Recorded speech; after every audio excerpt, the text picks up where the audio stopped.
Hi everyone, welcome back you all in my channel. See, this one group theorem से लिया गया एक theorem है.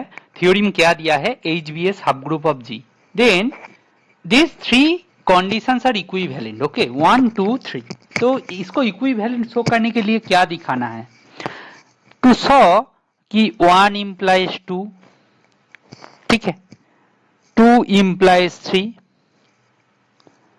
3 implies 1. Then ये तीनों दिखा दिया तो they are equivalent, they are equivalent. Okay, they are equivalent. So इसको प्रूफ कैसे करोगे? So obviously one by one हम लोग अप्रोच करेंगे. 1 implies 2 कैसे करोगे ना? पहले हम लोग मान लेते हैं कि H इज ए नॉर्मल सब group. H is a normal सब ग्रुप. ये गिवन है. ओके, सब ग्रुप ये गिवन क्योंकि ऑलरेडी 1 implies 2 मीन्स 1 को मान लिया, 2 को वेरीफाई करना है.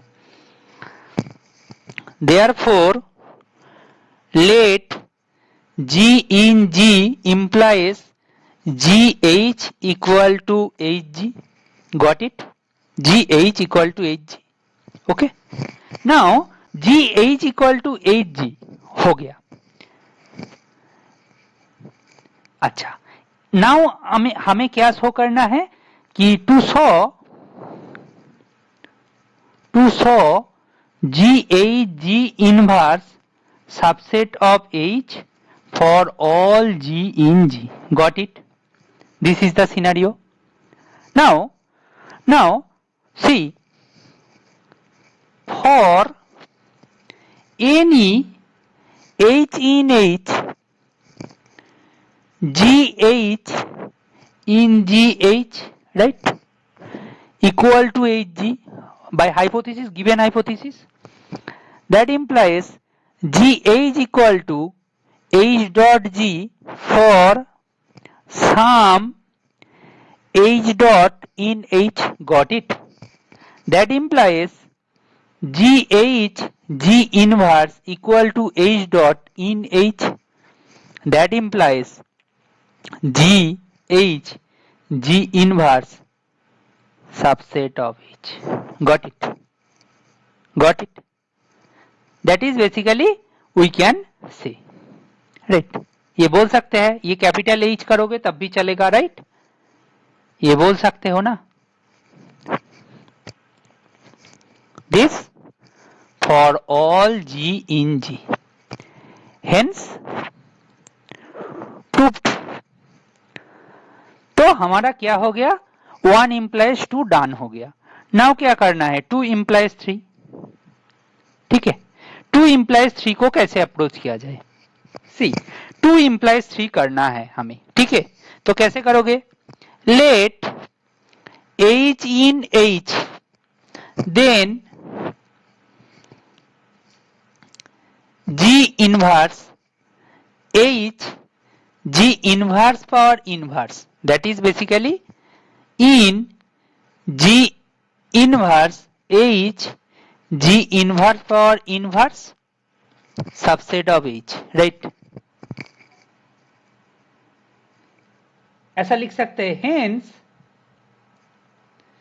G क्यों ऐसा लिखा देन बाद में बोलता हूं. ये लिखने के पीछे कोई मतलब था.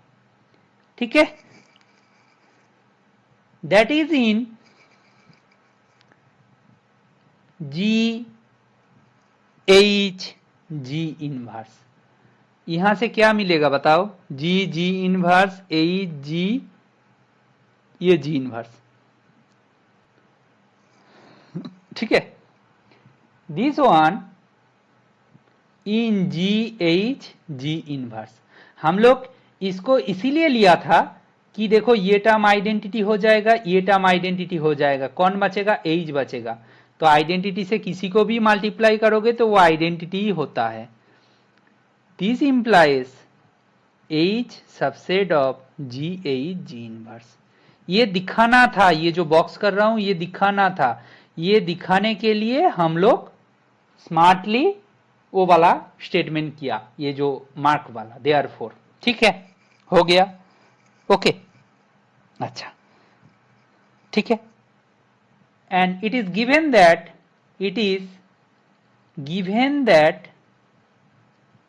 G8 G inverse subset of H, इसको भी बॉक्स कर दिया हूं, तो इसका नंबरिंग में 1 दिया हूं, इसका 2 दिया हूं। Therefore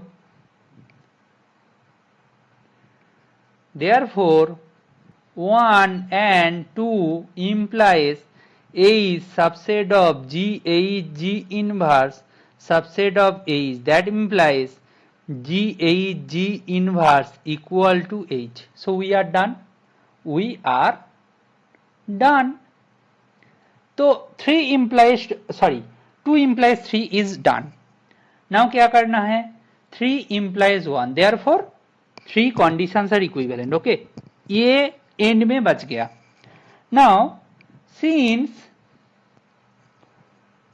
G8 G inverse equal to H, ये बहुत ही आसान हो गया अभी, G in G, that implies GH G inverse into G करोगे तो HG होगा, और ये क्या है? आइडेंटिटी है, that implies GH equal to HG। Identity से किसी को भी मल्टीप्लाई कर देना भाई, तो वो खुद ही आ जाएगा, राइट? आइडेंटिटी का प्रॉपर्टी ग्रुप में वही होता है, for all G in G। तो left coset and right coset दोनों सेम हो गया, इसका मतलब H इज ए नॉर्मल सब ग्रुप बाय डेफिनेशन, नॉर्मल सब group of G. So we are done. We are done. Therefore 1, 2 and 3 are equivalent. See, ये theorem का जो प्रूफ किया हो ना, ये कैसा लगा आपको? आपको आई थिंक अच्छा ही लगा होगा, क्योंकि स्टेप बाय स्टेप हम लोग अप्रोच करते गया, इसका प्रूफ हो गया। If you like this video lecture, please share and subscribe. Thank you.